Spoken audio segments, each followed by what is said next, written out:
আর চলতে পারছি না মা, খোদায় আমার পা টলছে, তৃষ্ণায় বুকের ছাতি ফেটে যাচ্ছে মা, চারিদিকটা আমার আধার হয়ে আসছে মা।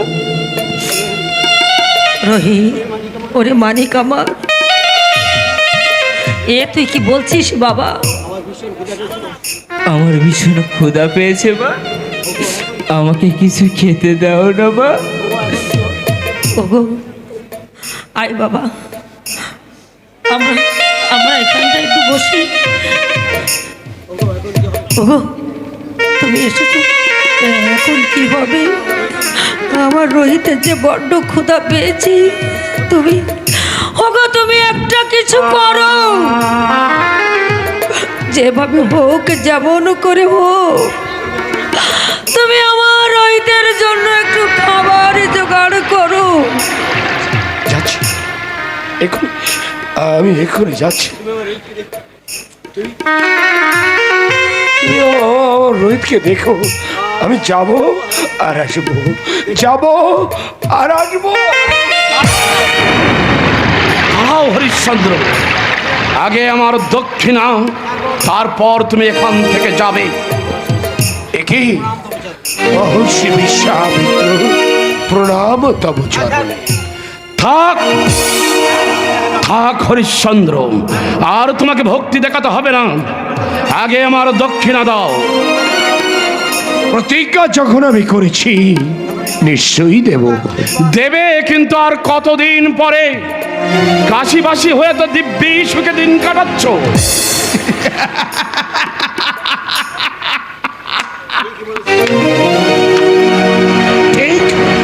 ঠিক বলেছেন মহর্ষি, আপনি ঠিক বলেছেন।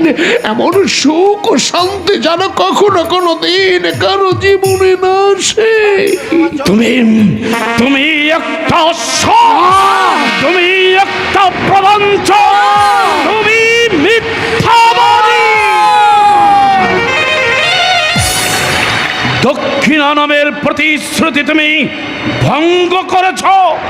না মহর্ষি না, সূর্য বংশরা কখনো প্রবঞ্চনা করেনি আর করবেও না। আমার স্বামী যখন প্রতিজ্ঞা করেছে তখন অবশ্যই তা পালন করবে।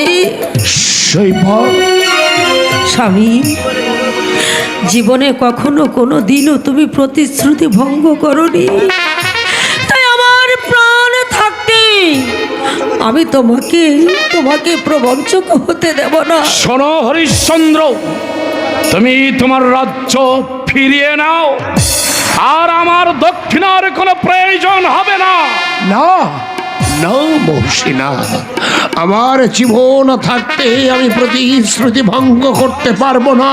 তাহলে শোনো হরিশ্চন্দ্র, কালই সেই কৃষ্ণ চতুর্দশী, আর এই কৃষ্ণ চতুর্দশীর দিনের সন্ধ্যা হওয়ার পূর্বে তুমি আমার দক্ষিণা দিয়ে দেবে, অন্যথায় তুমি তোমার রাজ্য ফিরিয়ে নেবে।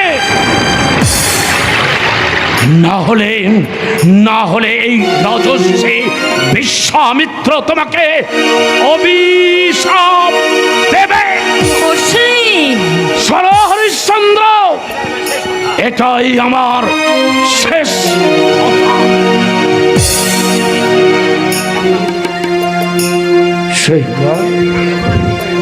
এই শৈবা বলো না, এখন আমি কোথায় যাই, কি করি, কেমন করে কাল সূর্যাস্তের পূর্বে 7 সহস্র স্বর্ণ মুদ্রা আমি বলো না আমি কোথায়? তুমি এত ভেঙে পড়ো না গো, আমার জীবন থাকতে আমি তোমাকে প্রতিশ্রুতি ভঙ্গ করতে দেব না। তুমি আমার স্বামী দেবতা, তাই তোমার সম্মান রাখতে প্রয়োজন আমি আগুনে ঝাঁপ দেব, না হয় আমার নারীত্ব বিকিয়ে।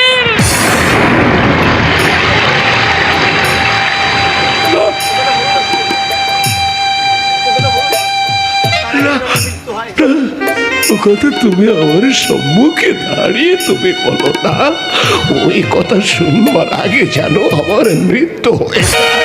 আমার প্রাণ পাখি, আমার দেহ ছেড়ে যেন চলে যায়। দুঃখ করো না গো, দুঃখ করো না। এই জীবনে সুখের আলো আমরা নাই বা দেখলাম, পর জন্মে তোমাকে নিয়ে এই মর্তের মাটিতে একটা সুখের স্বর্গ রচনা করব। শৈবা, গো চলো রোহিতকে নিয়ে আমরা দেখি কোথাও একটু খাবার মেলে কিনা। চলো চলো, রোহিতকে নিয়ে আমরা এগিয়ে যাব। মানুষের কাছে আমি চাইব আমার আমার কুকুর জন্য এখন বাদ আমি চাইব।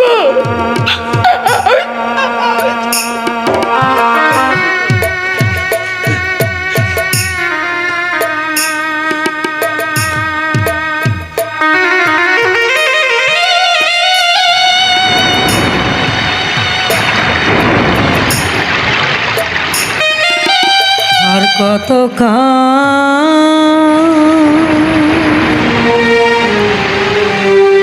কাহান্দাবি রে দয়াল, আর কত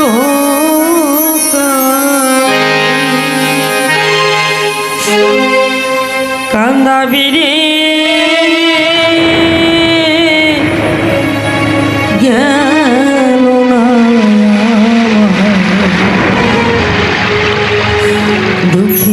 দুঃখেরি কপাল, আর কত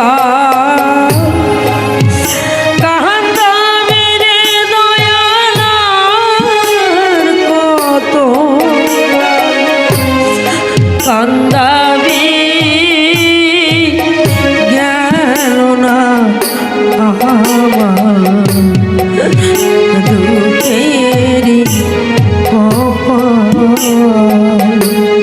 ও দয়াল গেল না আমার দুঃখেরি কপাল।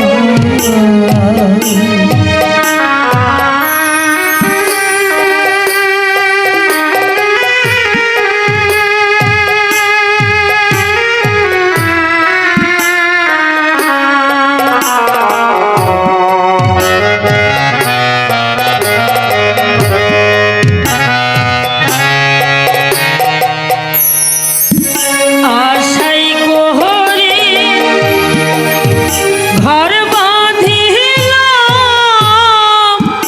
বসত করব বলে রে দয়াল। আশাই কোহরে ঘর বাঁধিলাম, বসত করব বলে চাল ছাইতে পারলাম না রে দয়াল। ওরায়া নিল ঘরের সাল আমার, ওরায়া নিল ঘরের সাল গেল না আমার দুঃখেরি কপাল।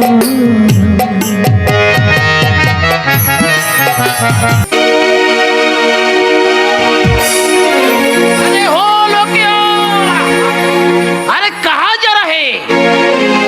अरे हमार भूख लगता है।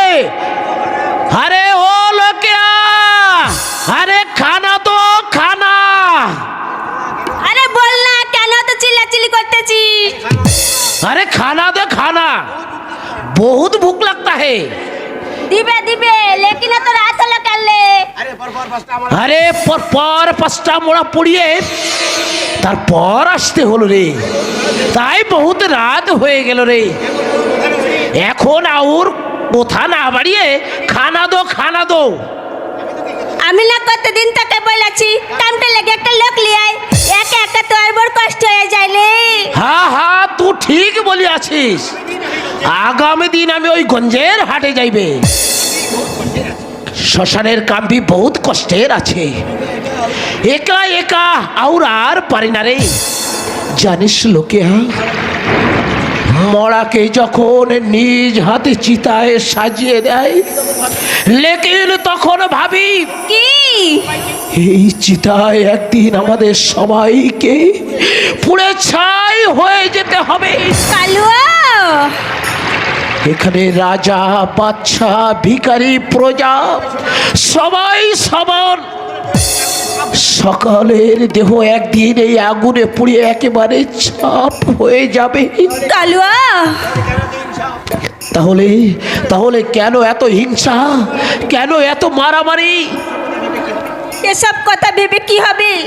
এই দুনিয়া আবার মানুষ সব লোভী, বেঈমান, স্বার্থবাদী, কেউ কারো দুঃখ বোঝাক লাই রে। এখন এই সব কথা বাদ দিয়ে চল খানা খাবি, চল। হ্যাঁ তাই চল, তাই চল, চল, চল। খানা দিবি।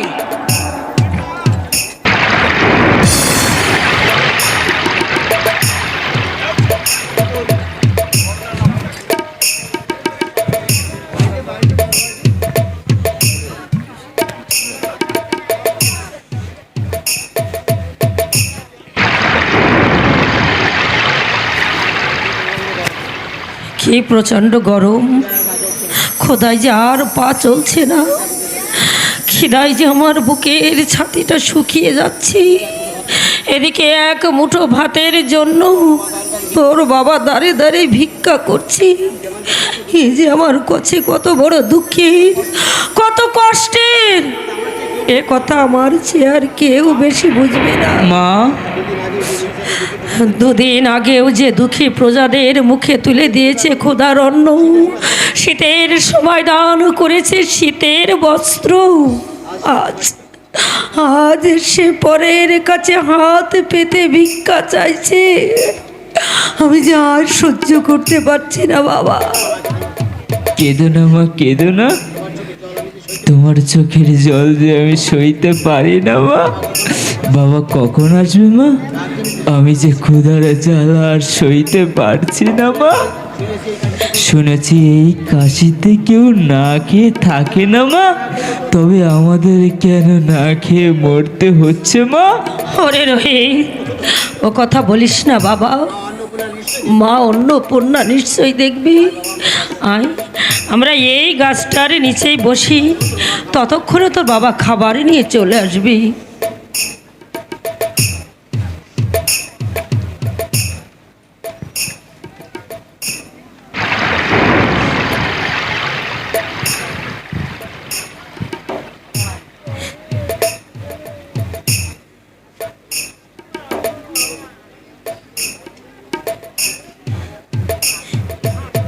হে ঠাকুর, তুমি বলো আমি এখন কি করব ঠাকুর? হ্যাঁ, আমার যে ঘুমে চোখ জুড়িয়ে আসছে, আমি একটু ঘুমিয়ে নিই।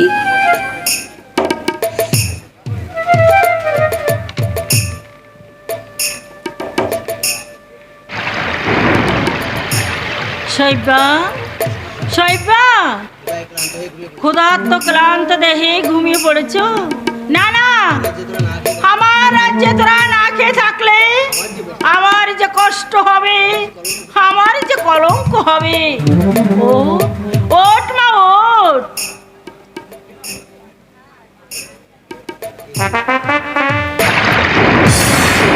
কে কে তুমি মা? ক্ষুধার্ত ক্লান্ত অসহায় ভিখারির দ্বারে তোমাদের জন্য পূজার প্রসাদ নিয়ে এলাম, তোমরা শীঘ্র করে খেয়ে নাও। কে তুমি মা? কোথায় থাকো? আমি আমি ওই মন্দিরে থাকি। কে যেন আমাকে ডেকে ডেকে বললো পথের বর গাছের নিচে মাছের রাখে ঘুমিয়ে পড়েছে, তুমি শীঘ্র করে এই মহাপ্রসাদটুকু নিয়ে যাও। তাই আমি সঙ্গে সঙ্গে নিয়ে এলাম।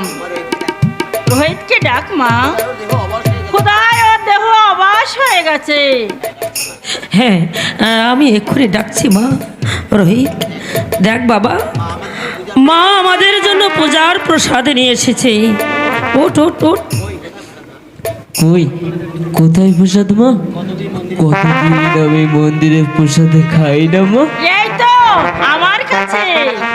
তুমি আর তোমার মা পাশাপাশি বসো, আমি নিজ হাতেই তোমাদের প্রসাদ খাইয়ে দেবো।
মা, ঈশ্বর তোমাদের সহায় হোক।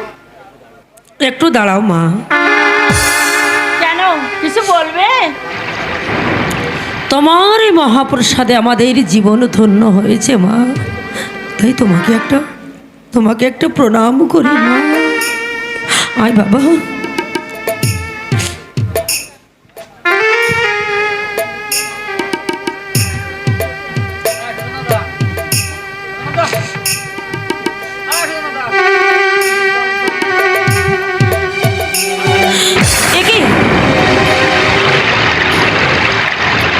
প্রণাম করে ওঠার পূর্বেই অদৃশ্য হয়ে গেল।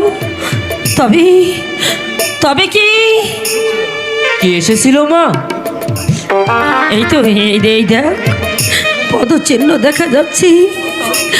তাহলে কি মা স্বয়ং অন্নপূর্ণা এসেছিল? ওগো মা, তোমাকে কাছে পেয়েও যে আমরা চিনতে পারিনি মা। সত্যি আমি বড় হতভাগিনী মা। এত কাছে পেয়েও তোমাকে আমি ধরে রাখতে পারলাম না মা। বাবা কখন আসবে মা? জানো মা, বাবার ওই কষ্ট আমি যে সইতে পারি না মা। বাবার ওই শুকনো মুখখানা দেখলে না মা, আমার যে ভীষণ কষ্ট হয়।